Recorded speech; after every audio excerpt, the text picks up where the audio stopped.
இப்போ நூலில் ஒரு பக்கத்தில் க்ரையான்ஸ்லேயோ இல்லை சாக் பீஸ்லேயோ இந்த மாதிரி ரோல் பண்ணிவிட்டு இல்லை கட்டிட்டு இன்னொரு பக்கம் எவ்வளோ ரேடியஸ் வேணுமோ அந்த அளவு டிஸ்டன்ஸ் விட்டு நூலை நல்லா சுற்றிட்டு சென்டர் பாயிண்ட் மார்க் பண்ணிவிட்டு அங்கே நூலை நல்லா அழுத்தி பிடிச்சிக்கிட்டு இன்னொரு கையில் சாக் பீஸ்லேயோ இல்லை க்ரையான்ஸ்லேயோ இந்த மாதிரி சர்க்கிள் வரைஞ்சிட்டு வரணும். இந்த மாதிரி பெரிய சர்க்கிளாக இருந்ததுன்னா 2 பேர் ஹெல்ப்போடு பண்ணிடலாம். இந்த மாதிரி ஃபுல்லாக வரைஞ்சிடணும். எவ்வளோ பெரிய ரேடியஸ்னாலும் நம்ம பண்ணலாம். அந்த சென்டர் பாயிண்ட் வந்து ரொம்ப முக்கியம். அதனால் அது அழிஞ்சாலும் திருப்பி அதை மார்க் பண்ணிவிட்டு இப்போ நடுவில் சென்டர் லைன் மட்டும் நம்ம அந்த கரெக்ட் டயமீட்டர் பார்த்து அதை வரைஞ்சிக்கிட்டு அந்த சென்டர் லைனில் மோர் தென் ஹாஃப் எடுத்துக்கிட்டு 2 பக்கமும் அப்போசிட் சைடில் 2 பக்கமும் ஆர்க் வரைஞ்சிக்கணும். ஒரு எண்ட்லேருந்து அந்த சென்டர் லைனில் ஒரு எண்ட்லேருந்து ஆர்க்கும், அதேமாரி அப்போசிட் சைடில் இன்னொரு எண்ட்லேருந்து ஆர்க் பண்ணும்போது அது 2 ஆர்க்கும் இன்டர்செக்ட் ஆகும். அப்படி ஆகும்போது நமக்கு ஒரு சென்டர் லைன் கிடைக்கும். நம்ம எப்படி ஜாமெண்ட்ரியில் ஸ்கூலில் பண்ணியிருப்போம் பெர்பெண்டிகுலர் லைன் வரைகிறதுக்கு அதே தான். அந்த மெத்தடில் நம்ம ஆர்க் பண்ணிவிட்டு அதுக்கப்புறம் அந்த 2 பாயிண்ட்டையும் ஜாயின்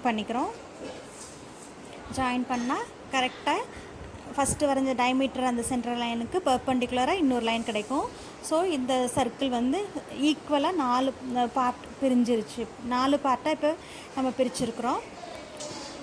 ஸோ 4 பார்ட் பிரித்ததுக்கப்புறம் இந்த அவுட்டர் சர்க்கிளில் 4 பாயிண்ட் இருக்குல்ல, அதில் ஒரு பாயிண்ட்லேருந்து ஒரு பார்ட்டில் மோர் தென் ஹாஃப் எடுத்துக்கிட்டு ஆர்க் வரையணும். 2 பக்கமும் அந்த சென்டர் பாயிண்ட் வச்சுக்கிட்டு அதிலேருந்து 2 பக்கமும் ஆர்க் வரையணும். அந்த டிஸ்டன்ஸை மாற்றாமல் சேம் அளவில் 4 பாயிண்ட்லேருந்து 4 எட்ஜஸ்லேருந்தும் அதே மாதிரி ஆர்க் வரைஞ்சிட்டே வரணும். 4 இதுலேயும் வரையும் போது ஒன்றோட ஒன்று ஆர்க் இன்டர்செக்ட் ஆகும்போது 4 பாயிண்ட் வந்து நமக்கு ஒவ்வொரு பார்ட்லேயும் மிடில் லைன் கண்டுபிடிக்கிறதுக்கு கிடைக்கும் நமக்கு. ஸோ ஈஸியாக மிடில் அந்த ஒவ்வொரு குவார்ட்டர் பார்ட்லேயும் நமக்கு மிடில் லைன் கிடைக்கும். அப்புறம் அந்த ஆர்க்கில் ஒரு இன்டர்செக்ட் ஆகிற இடத்துல ஒரு பாயிண்ட் வச்சுக்கிட்டு சென்டர் பாயிண்ட்டோட கனெக்ட் பண்ணும்போது ஸோ ஒரு குவார்ட்டரில் இன்னும் ஹாஃபாக நமக்கு அது டிவைட் ஆகிடும். ஸோ 8 பார்ட்ஸ் கிடைக்கும். 4 பார்ட்ஸ் வந்து இப்போ 8 பார்ட்ஸ் ஆகும். ஸோ இதே மெத்தடில் 16 பார்ட்ஸும் நம்ம பண்ணலாம்.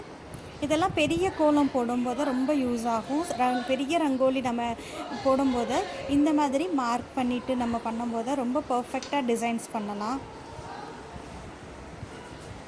நம்ம சின்ன கோலத்தில் நம்மளே ஜட்ஜ் பண்ணிவிட்டு அப்படியே டைரெக்டாக நம்ம வரைஞ்சிடலாம். ரொம்ப பெரிய கோலம் இருக்கும்போது இந்த மாதிரி ஈக்குவலாக டிவைட் பண்ணிவிட்டு மெஷர்மெண்ட்ஸ் எல்லாம் கரெக்டாக நம்ம பண்ணிட்டோன்னா ரொம்ப பர்ஃபெக்டாக நமக்கு அந்த கோலம் கிடைக்கும்.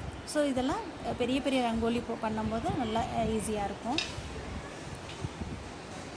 இந்த மாதிரி எல்லா ஆர்க்கையும் அந்த சென்டர் பாயிண்ட்டையும் ஜாயின் பண்ணி விட்டுட்டா ஈக்குவலாக 8 பார்ட்ஸ் கிடச்சிரும் நமக்கு. இது பெரிய ஸ்கேல் வச்சுக்கலாம், இல்லைன்னா ஒரு நூல் வச்சுட்டு 2 பக்கமும் ஒருத்தங்க இருந்துட்டு அதை கனெக்ட் பண்ணலாம். பெரிய ஃபிகராக இருந்ததுன்னா, சர்க்கிளாக இருந்ததுன்னா. ஸோ இதுதாங்க மெத்தட் அதுக்கு.